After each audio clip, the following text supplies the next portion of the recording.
AP జిల్లా court ఫలితాల కోసం ఎదురుచూపులు. నిజంగా అభ్యర్థుల్లో చాలా ఆందోళన, అసహనం పెరిగిపోతున్నాయి. సరే, ఈ అనిశ్చితికి కాస్త తెరదించుదాం. ఈ విశ్లేషణలో అసలు ఈ ఫలితాలు ఎందుకింతలా ఆలస్యమవుతున్నాయి, ఈ కటాఫ్ల గొడవ ఏంటి, మరి ముఖ్యంగా మనమిప్పుడు ఏం చెయ్యాలి అనే విషయాల గురించి చాలా స్పష్టంగా మాట్లాడుకుందాం. ఈ ఒక్క వాక్యం చాలు ఈ మొత్తం రిక్రూట్మెంట్ జర్నీని చెప్పడానికి. యూట్యూబ్ క్రియేటర్స్ అంటున్నట్టు ఈ నోటిఫికేషన్ మొదలైనప్పట్నుంచి ఎప్పుడు ఏం జరుగుతుందో ఎవ్వరికీ అంతుపట్టట్లేదు. ఇప్పుడు ఆ ప్రయాణంలో లేటెస్ట్ ట్విస్ట్ ఏంటంటే ఈ ఫలితాల ఆలస్యం. అసలు ఫలితాలు ఎందుకు ఆగిపోయాయి? దీని వెనుక ఉన్న అసలు కారణం ఒక కోర్టు కేసు. ఇది అభ్యర్థుల వల్ల వచ్చిన సమస్య కానే కాదు, పూర్తిగా వ్యవస్థలోని కొన్ని అంతర్గత సమస్యల వల్లే ఈ అడ్డంకి ఏర్పడింది. ఆలస్యానికి మూల కారణం ఈ డిపార్ట్మెంటల్ కేసే. ఉత్తమ్స్ అకాడమీ ప్రకారం సింపుల్గా చెప్పాలంటే, ఏళ్ల తరబడి కోర్టులో పనిచేస్తున్న కొంతమంది ఉద్యోగులు మేం కొత్తగా పరీక్ష రాయం, మా సీనియారిటీ బట్టి ప్రమోషన్లివ్వండి అని కోర్టుకెళ్లారు. ఆ న్యాయపరమైన చిక్కే ఇప్పుడు ఫలితాలని ఇలా నిలిపివేసింది. మరి ఈ కేసులో ఏం జరిగింది? హైకోర్టు ఒక కీలకమైన తీర్పిచ్చింది. ఆ ఉద్యోగుల వాదనను పక్కనపెట్టి కొత్త రిక్రూట్మెంట్ ప్రాసెస్కే గ్రీన్ సిగ్నల్ ఇచ్చింది. అంతా బావుంది అనుకునేలోపే కథ ఇక్కడితో అయిపోలేదు. వాళ్లు మళ్లీ అప్పీలుకు వెళ్లే అవకాశం ఇంకా ఉంది. అందుకే ఈ అనిశ్చితి ఇంకా కొనసాగుతూనే ఉంది. సరే, ఇప్పుడు అందరి మెదళ్లోనూ మెదులుతున్న ఒకే ఒక ప్రశ్నకు వద్దాం. రిజల్ట్స్ ఎప్పుడొస్తాయి? దీని గురించే కదా అందరి టెన్షన్. దీనిపై రకరకాల వార్తలు, ఊహాగానాలు చక్కర్లు కొడుతున్నాయి. ప్రిపరేషన్ విత్ ప్రసాద్ ఛానల్ చెప్తున్నట్టు ఈసారి హైకోర్టు ఊహించని రేంజ్లో సీక్రసీ మెయింటైన్ చేస్తోంది.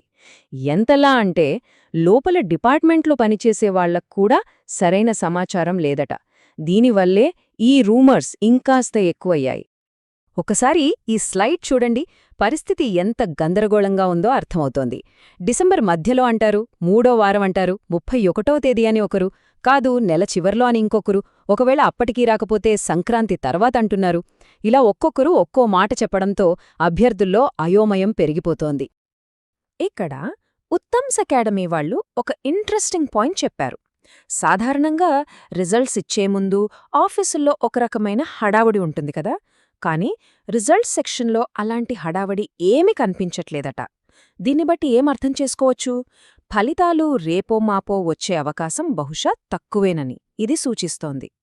సరే, రిజల్ట్ సంగతి కాసేపు పక్కన పెడితే అభ్యర్థుల్ని వేధిస్తున్న మరో పెద్ద టెన్షన్ కట్ ఆఫ్ స్కోర్స్. చాలామంది పాత నోటిఫికేషన్ కట్ ఆఫ్స్ చూసి అంచనాలు వేసుకుంటున్నారు. కానీ జాగ్రత్త, ఈసారి ఆట పూర్తిగా మారింది. ది హర్షవే ఛానల్ అడిగిన ఈ ప్రశ్న చాలా ముఖ్యం. అసలు పాత కటాఫ్స్ని ఇప్పుడు ఎందుకు నమ్మకూడదు? దానికి చాలా బలమైన కారణాలున్నాయి. అవేంటో ఇప్పుడు చూద్దాం. ఈ స్లైడ్ చూడండి, తేడా ఎంత స్పష్టంగా ఉందో. లాస్ట్ టైంతో పోలిస్తే ఈసారి పోస్టుల సంఖ్య దారుణంగా తగ్గింది, కాని పోటీ మాత్రం ఆకాశాన్ని అంటింది. ఈ 2 కారణాలు చాలు ఈసారి కటాఫ్ స్కోర్లు ఖచ్చితంగా పైకి వెళ్తాయని చెప్పడానికి. ఈ నంబర్ చూడండి, 11. ఇది ఈసారి అనంతపురం జిల్లాలో ఉన్న జూనియర్ అసిస్టెంట్ పోస్టుల సంఖ్య. గతంలో ఇవి 50కి పైగా ఉండేవి. అంటే పరిస్థితి ఎంత టైటుగా ఉందో అర్థం చేసుకోవచ్చు. ఇది ఒక్క జిల్లాలోనే కాదు, దాదాపు అన్ని జిల్లాల్లోనూ ఇదే పరిస్థితి. సరే, ఇప్పుడు దాకా సమస్యల గురించి మాట్లాడుకున్నాం. ఇప్పుడు ఈ ఎదురుచూపుల సమయంలో మనం ప్రాక్టికల్గా ఏం చెయ్యాలి దానిమీద ఫోకస్ చేద్దాం. అన్ని ఛానల్స్ నుంచి వచ్చిన మంచి సలహాలని ఇక్కడ మద్దతుగా చూద్దాం. ప్రిపరేషన్ విత్ ప్రసాద్ చెప్పినట్టు ఇవి కేవలం ఒక పరీక్ష ఫలితాలు మాత్రమే కాదు, చాలా మంది జీవితాల్లోని కీలకమైన మలుపులు వీటిపైనే ఆధారపడి ఉన్నాయి.